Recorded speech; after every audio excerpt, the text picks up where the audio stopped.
Irish guy, and do you smell that? That is the foul stench of an England reality check. Yeah. It smells like a cheeseburger that's just been dipped in the loo. But lads, I'm guessing that right now, most English fans, having sat through that 0-0 draw with USA, giving up your precious Friday night to watch that, they'll probably feel like someone who's just been dragged along to the nursing home to watch two pensioners being spoon-fed mashed up porridge. But lads, drawing 0-0 at the World Cup in the group stage, you were warned by me last week. Play the clip. Oh, actually, before we play this clip, I've just dropped a monster football origins for the World Cup. Go check it out. I do some very weird things in the video. Honestly, you're not gonna want to miss it. So yeah, go on, go watch it. But also, play the clip. I've already said it. England will get frustrated in one group game, like they always do. Like a 0-0 draw with Costa Rica in 2014, or the 0-0 draw with Algeria in 2010. There's always a hideously dull 0-0 draw in the group stage of a major tournament. For England, always. But yeah, I mean, enjoy your 0-0. Wait, to prove it, if England do not have a goalless draw in this group, I will do an entire video in nothing but a pig onesie. Yeah. No pig onesie for this guy! Yeah, you see all these on eBay? No, thankfully I don't have to dress up like Winnie the Pooh's mate or what Brendan Fraser has for tea. Because I was right! Okay, I know, I actually said you draw 0-0 with Iran, but still, I mean, clearly the footballing gods were trying to send me this result in the post. It's just, I don't know, they didn't count for the fact that, yeah, my brain is probably mostly made of scrambled eggs. But still, everyone thought that this free-scoring, free-flowing, ruthless England would win this group with 9 points. But I knew there would be a 0-0 draw. But I mean, why are you surprised? This was England's 15th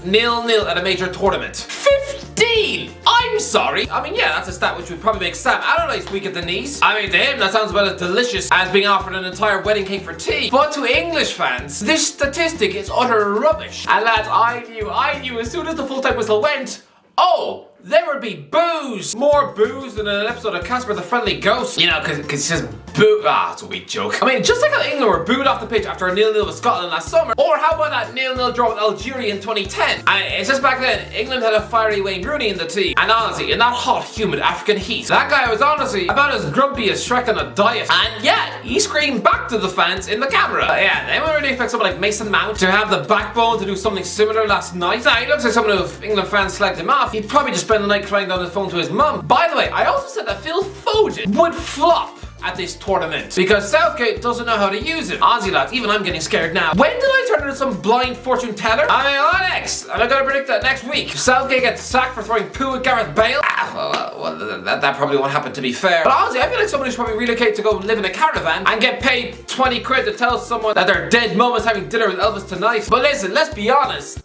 This was ridiculous. It was awful. And just like last summer, where Scotland were the better team, yeah, the USA should arguably have won this match. I mean, here is my apology to the US. I knew they needed some exciting ballers like Christian Pulisic and Sergino Dest, but I think I fell for the slander of Greg Berhalter. Be honest with yourselves, US fans, before this tournament, you all talked about your manager as if he was Jeffrey Dahmer in a hat. I mean, even last night before the match, Berhalter out was trending on Twitter because he dared to leave Josh Sargent on the bench. You know, the world superstar playing for Norwich. Haji Wright. He's a goal machine in the Turkish league with Antalyaspor. And I mean, the president of Liberia was inside this stadium. The same man with a Ballon d'Or in his house. Why don't you try to explain to him why his son, a former PSG striker, has been ditched in favour of some ginger nut from Norwich? Yeah, he'd probably have the Liberian police arrest you on the spot. Everyone seemed to be talking about Berhalter like he had the brains of peanut butter. That he was about as tactically smart as Peppa Pig. And yet, I'm sorry, but just beat Iran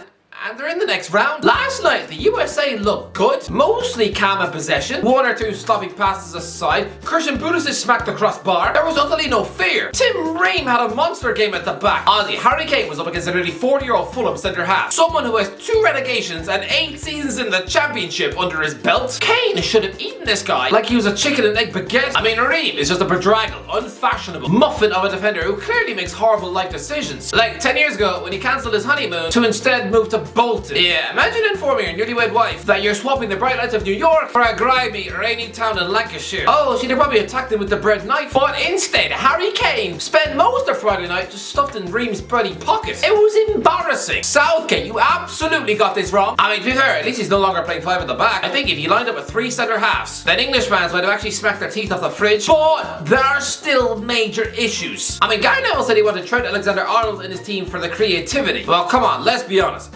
USA's best player by a country mile, plays on the left wing. So clearly Southgate needed to have his most offensively sound right back on the pitch. And I'm sorry, but that's Kieran Trippier. So sorry, Neville. I think we're beginning to see why you were a Valencia scarecrow of a coach. I mean, even Trippier had a horrible time dealing with in-form, motivated Pulisic. So honestly, how do you think Trent would have done? To me, I just get flashbacks to July 2020 when Chelsea travelled to Anfield and scored 3. And yeah, Pulisic got 1. Sure, maybe replace Trippier with Ben White, but not Trent. I mean, the United States are lucky because usually Pulisic's hamstrings made of spaghetti. Usually the guy's got the durability and flexibility of a Lego toy. Honestly, he breaks easier than a plastic Barbie doll. So honestly, American fans, you should be utterly relieved that he's fit for this tournament. Otherwise, you'd be resting your hopes and prayers on the shoulders of a guy born in Sunderland. I mean, weirdly lads, how were there 3 footballers on the pitch last night who were born in a Sunderland hospital? I don't want to be mean, but I assume that most people born in that town who just grew up to, I don't know, make a living out of robbing old ladies at the bus stop, not be World Cup superstars? Honestly, Sunderland is a bit like Britain's answer to the hills of Mordor. I mean, women choosing to go and give birth in that town, honestly, it's about as clever as building a maternity ward in Chernobyl. Honestly, half the people in Sunderland probably have 7 toes. But anyway, yeah, my point is that Giovanni Reina would have been America's go-to man. But yeah, I'm sorry, but Pulisic is the truth. The guy has only just turned 24. Honestly, this guy needs to pay a living doctor to sort out his injuries, because at the minute, he's got the body of Meryl Streep. But honestly, a low move to Manchester United in the summer could have made his career. The fact that this is a boy who was playing for Brackley Town in 2006, a team who currently employ Irish centre forward Adam Rooney. Anyone know who he is? Anyone? No? Anyway, no, yeah. Imagine if Pulisic had scored the winning goal in a World Cup against the country where he started his career at age 7. It would probably make the Brackley Town coaches regret not slipping poison into his Capri Sun. But Phil Foden should have been in the team. Listen, I rate Mount, but right now, he's a distracted mess. And I'm gonna say it, he's got a bubbling, ever-rising ego. I mean, this week he's apparently just rejected a deal at Chelsea worth £200,000 a week. How is this? A kid who's been at Stamford Bridge for nearly 18 years. Surely a contract like that would have been an absolute dream. I never would he have said no to that. I mean, let's not forget, Mount thinks that 200k is disrespect.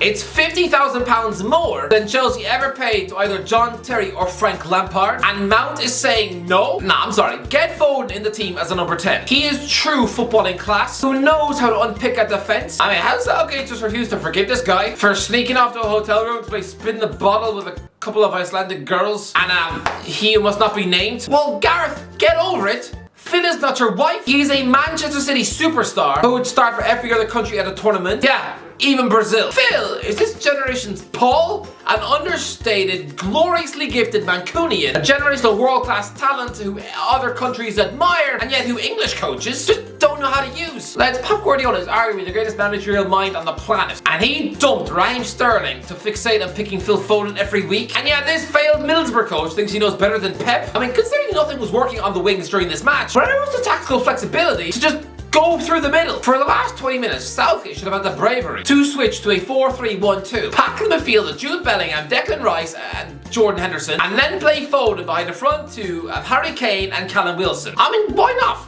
Kane and Wilson together, I would imagine, are a massive handful, and putting both of them up against the centre-back pairing of Tim Ream and Walker Zimmerman. I mean, the latter is nearly 30, plays for Nashville and has never left the MLS, so surely coming up against 2 in-form Premier League goal scorers would reduce him to a quivering wreck getting sick on his toes. I just think Kane and Wilson together would have sneezed out at least 1 goal, right? Lads, there was nothing to fear from the USA. I realised the US had a full-on, legitimate, official Barcelona right back on the pitch, but the rest of the back four was just 2 Fulham defenders, and oh yeah, a piece of the MLS furniture. I mean, there were 2 Arsenal goalkeepers in the building, and only the second choice goalie was the one on the pitch. You know, the former goalie of Fairfield Stags. Which, I'm sorry, it doesn't sound like a football club. It sounds like a place which welcomes drunken lads from Wigan and a soon-to-be groom doing something proper wacky like wearing a suitcase on his head. But I'll give them this. This must be surely the strongest midfield in American history. I mean, surely, lads, from left to right, their starting midfield plays for Juventus, Leeds, Valencia, and Chelsea. Oh, by the way, Yunus Musa was phenomenal. Everyone Everybody's talking about Jamal Musiala being the one who got away. You know, your very own version of Declan Rice. Yeah, lads, Musa is 19 years of age. He spent his entire teenage years at Arsenal, has played for England under 15s, England under 16s, England under 17s, and England under 18s. And yet here he is, utterly bullying your midfield. I mean, he's even got a Cockney accent. Steve Cooper once called him the American Paul Pogba. And lads, he is a special player. And Southgate, watching that young man's stellar performance, he must have felt like vomiting in his shoe. But, I mean, remember 2 years ago when Premier League players were told not to celebrate? Just don't touch each other. You know, as if it's a school disco for a Mormon school. Well, here we had Weston McKennie literally drying his hands on a photographer's vest. How times change. Surprised he didn't also sneeze in his face. Credit needs to go to the USA. Yes, England were brutal, but I underestimated America. I knew they had talent on the pitch. And I even said that Jesse Marsch would have got them out of this group. But I fell into the trap of just believing that Berhalter was just some tactical egg muffin. But in reality, he's not doing bad at all. And I'm sorry, but look at this squad. Look at the clubs they play for. Arsenal, AC Milan, Celtic, Borussia Mönchengladbach, Valencia, Juventus, Borussia Dortmund, Chelsea, Lille. I mean, this squad features footballers playing in 9 different countries, 10 different leagues. Compare that to the so-called golden generation of 2010, which was littered with players from Bolton, Watford, Hull, and some random team in Norway. I mean, their best players at the time were on the books of Fulham and LA Galaxy. But I mean, lads, nowadays, they're right back alone. Sergio Dest's CV consists of Ajax, Barcelona, and AC Milan. 16 European Cups between them, and he's only just turned 22. I'm sorry, and he's an American right back? I mean, this is a country who are so desperate that they try to glorify DeAndre Yedlin just because he can run fast. Lads, let's be honest, on the pitch, he's about as skillful as the cast of Tom and Jerry. But Dest is the real deal, and American fans should be so lucky that he's not playing for the Netherlands, because he's definitely good enough. This squad is genuine potential world stars. Yes, they lack a genuine goal threat. I mean, lads, Timothy Weah is 22, and this is his career. 2 goals for PSG, 4 goals for Celtic, 8 goals for Lille, 4 goals for America. And that's it. That is his career. Yeah, I mean, he's got star quality through his dad. But yeah, let's be honest. He's about as dangerous in front of goal as a punctured balloon. But keep an eye out for Jesus Ferreira, who Berhalter needs to start against Iran. He is a 21-year-old striker born in Colombia, has 7 goals in 15 USA caps, including 4 in one match against Granada in June. And lads, he just had a breakout sensational season where he's just banged in 18 goals for Dallas. And he's also being monitored by Arsenal. He's been called an instinctive finisher who loves to press. Berhalter, start him in the team. Why? Why wouldn't you? I mean, this guy looks more of a goal threat than Weah or Wright. And Sargent, honestly, it just looks like a cross between Ron Weasley and Pennywise the Clown. Putting him in the Qatar heat. Oh, he'd probably be sunburned from head to toe. He probably winces from reaching for the cornflakes. But yeah, lads, just take away from this video that yes, I was right about the 0-0. Get in! Anyway, ladies and gentlemen, what do you think? Let me know in the comments, alright? Let me know in the comments what do you think about England's 0-0 draw. Let me know. If you enjoyed the video, don't forget to like, share, subscribe, and as always, I'll talk to you in a while.